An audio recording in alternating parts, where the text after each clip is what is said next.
আসসালামু আলাইকুম, স্বাগতম জানাচ্ছি বিবিসি নিউজ আন্তর্জাতিক সংবাদে। শুরুতেই সংবাদ শিরোনাম, এরপর বিস্তারিত।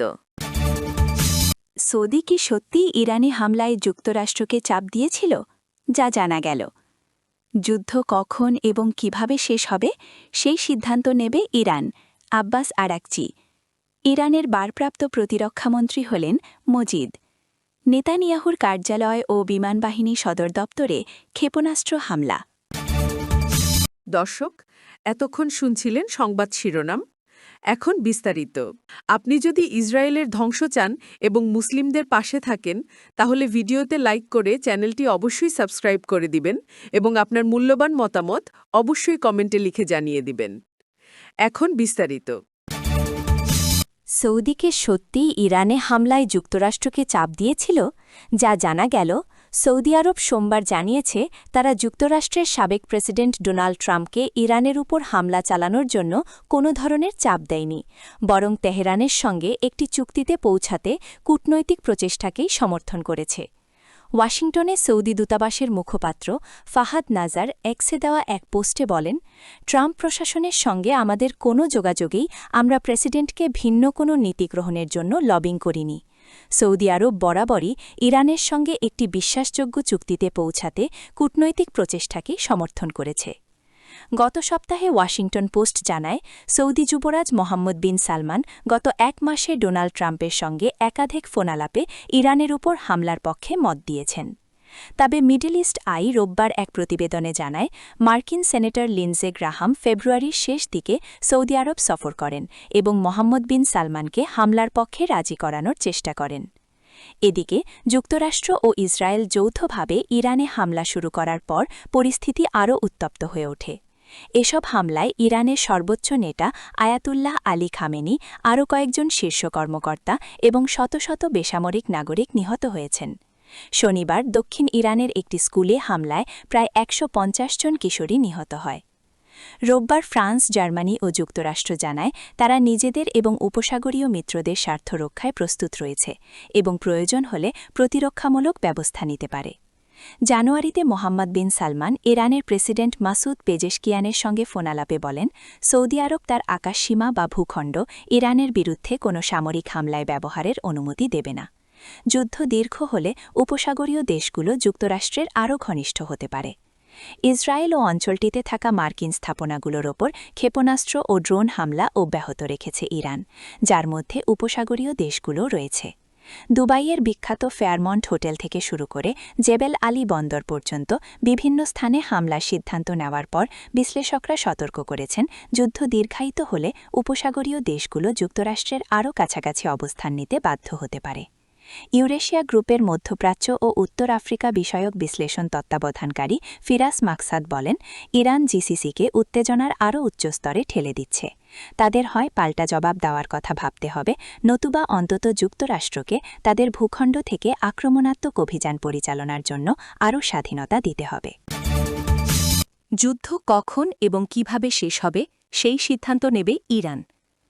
ইরানের পররাষ্ট্রমন্ত্রী আব্বাস আরাগাছি বলেছেন, সাম্প্রতিক সংঘাতের সূচনা করেছে যুক্তরাষ্ট্র ও ইসরায়েলি প্রশাসন, তবে যুদ্ধ কখন এবং কিভাবে শেষ হবে সেই সিদ্ধান্ত নেবে ইরানই। একই সঙ্গে বিশ্লেষকেরা বলছেন, উপসাগরীয় অঞ্চলে মার্কিন ঘাঁটিগুলোতে হামলার মাধ্যমে ইরান সুপরিকল্পিত কৌশল বাস্তবায়ন করছে। ইরানের সংবাদমাধ্যম তাসনিম নিউজ জানিয়েছে, রোববার সামাজিক যোগাযোগ মাধ্যম এক্সে দেয়া এক পোস্টে আব্বাস আরাগাছি যুক্তরাষ্ট্রের ইরাক ও আফগানিস্তান আগ্রাসনের প্রসঙ্গ তুলে ধরেন। তিনি বলেন, গত ২ দশকে ইরানের পূর্ব ও পশ্চিম সীমান্তে যুক্তরাষ্ট্রের সামরিক ব্যর্থতাগুলো তেহরান গভীরভাবে বিশ্লেষণ করেছে এবং সেখান থেকে প্রয়োজনীয় শিক্ষা নিয়েছে। আরাগাছি আরও বলেন, তেহরানে বোমাবর্ষণ ইরানের যুদ্ধ পরিচালনার সক্ষমতাকে দুর্বল করতে পারবে না। তিনি জোর দিয়ে বলেন, ডিসেন্ট্রালাইজড মোজাইক ডিফেন্স কাঠামো আমাদের সেই সক্ষমতা দিয়েছে যার মাধ্যমে যুদ্ধের সময় ও পরিণতি নির্ধারণ করবে ইরানি। ওমানের মধ্যস্থতায় তেহরান ও ওয়াশিংটনের মধ্যে পরোক্ষ পারমাণবিক আলোচনা চলার মধ্যেই গত ২৮ ফেব্রুয়ারি যুক্তরাষ্ট্র ও ইসরায়েল ইরানের ওপর হামলা শুরু করে। এর আগে জেনেভায় অনুষ্ঠিত সর্বশেষ দফার আলোচনায় উভয় পক্ষ উল্লেখযোগ্য অগ্রগতির কথা স্বীকার করেছিল, কিন্তু সামরিক উত্তেজনা বেড়ে যাওয়ায় কূটনৈতিক প্রচেষ্টা কারত আড়ালে চলে গেছে। যুক্তরাষ্ট্র ও ইসরায়েলের হামলায় ইসলামী বিপ্লবের নেতা আয়াতুল্লাহ আলী খামেনি, একাধিক জ্যেষ্ঠ সামরিক কমান্ডার এবং শত শত বেসামরিক নাগরিক নিহত হন। এর জবাবে ইরান অপারেশন ট্রু প্রমিস 4 শুরু করে। এই অভিযানে ইসরায়েলের লক্ষ্যবস্তি এবং মধ্যপ্রাচ্যের বিভিন্ন স্থানে অবস্থিত মার্কিন সামরিক ঘাঁটিতে ব্যাপক ক্ষেপণাস্ত্র ও ড্রোন হামলা চালানো হয়েছে। এই অভিযানের অংশ হিসেবে মধ্যপ্রাচ্য জুড়ে যুক্তরাষ্ট্রের প্রায় সব প্রধান সামরিক ঘাঁটিকে লক্ষ্য করে হামলা চালিয়েছে ইরান। এসব হামলার উদ্দেশ্য নিয়ে কথা বলেছেন লন্ডনের কিংস কলেজের প্রতিরক্ষা অধ্যয়ন বিভাগের প্রভাষক রব কাইস্ট পিনফল্ড। তিনি বলেন, উপসাগরীয় দেশগুলোতে হামলা চালিয়ে ইরান কী করছে সে বিষয়ে তেহরান পুরোপুরি সচেতন। তার মতে, ইসরায়েলের তুলনায় উপসাগরীয় দেশগুলোকে তুলনামূলক সহজ লক্ষ্য হিসেবে বিবেচনা করছে ইরান। পিনফোল্ড বলেন, ইরান উপসাগরীয় দেশগুলোকে বেছে নিচ্ছে কারণ তাদের ওপর আঘাত হানা সহজ। ইসরায়েলের তুলনায় তারা দুর্বল লক্ষ্য। আবার এসব দেশের এই যুদ্ধে সরাসরি আগ্রহও কম, কারণ এটি মূলত তাদের যুদ্ধ নয়। তিনি আরও বলেন, ইরানের ধারণা উপসাগরীয় দেশগুলো দ্রুত যুদ্ধবিরতির পক্ষে অবস্থান নেবে এবং যুক্তরাষ্ট্রের ট্রাম্প প্রশাসনের ওপর চাপ সৃষ্টি করবে। তবে এখন পর্যন্ত সে ধরনের স্পষ্ট লক্ষণ দেখা যায়নি। পিনফোল্ডের মতে, প্রকাশ্যে উপসাগরীয় দেশগুলো ঐক্য ও শক্ত অবস্থানের বার্তা দিচ্ছে। তারা বোঝাতে চাইছে যে আঞ্চলিক নিরাপত্তা রক্ষায় তারা একসঙ্গে আছে। কিন্তু পর্দার আড়ালে ইরানের সঙ্গে সম্পর্ক কিভাবে পরিচালিত হবে সেই প্রশ্নে দেশগুলোর মধ্যে মতভেদ রয়েছে। তিনি বলেন, কিছু উপসাগরীয় রাষ্ট্র সামরিক প্রতিক্রিয়ার পক্ষে চাপ দিতে পারে, তবে এই সংঘাতে সরাসরি জড়িয়ে পড়লে তা যুক্তরাষ্ট্র ও ইসরায়েলের পক্ষে অবস্থান নেওয়ার মতো হিসেবে বিবেচিত হতে পারে, এমন আশঙ্কাও রয়েছে। পিনফোল্ডের ভাষায়, দীর্ঘদিন ধরে অনুসৃত সূক্ষ্ম কূটনৈতিক ভারসাম্য এখন ক্রমেই সংকুচিত হয়ে আসছে। বর্তমান পরিস্থিতিতে উপসাগরীয় দেশগুলোর জন্য সবচেয়ে বড় চ্যালেঞ্জ হল নিজেদের সার্বভৌমত্ব রক্ষা এবং জাতীয় স্বার্থ তুলে ধরার সক্ষমতা প্রমাণ করা। ইরানের ভারপ্রাপ্ত প্রতিরক্ষামন্ত্রী হলেন মুজিদ।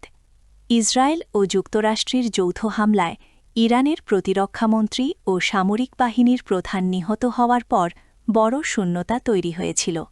এবার সেই পদে এক জেনারেলকে নিয়োগ দিয়েছেন দেশটির প্রেসিডেন্ট মাসুদ পেজেশকিয়ান। তিনি রেভলিউশনারি গার্ডের আইআরজিসি জেনারেল মজিদ ইবনে রেজাকে ভারপ্রাপ্ত প্রতিরক্ষামন্ত্রী হিসেবে নিয়োগ দিয়েছেন। এর আগে শনিবার ২৮ ফেব্রুয়ারি সকালে ইসরায়েলি ও মার্কিন হামলায় সাবেক প্রতিরক্ষামন্ত্রী আজিজ নাসিরজাদে নিহত হন।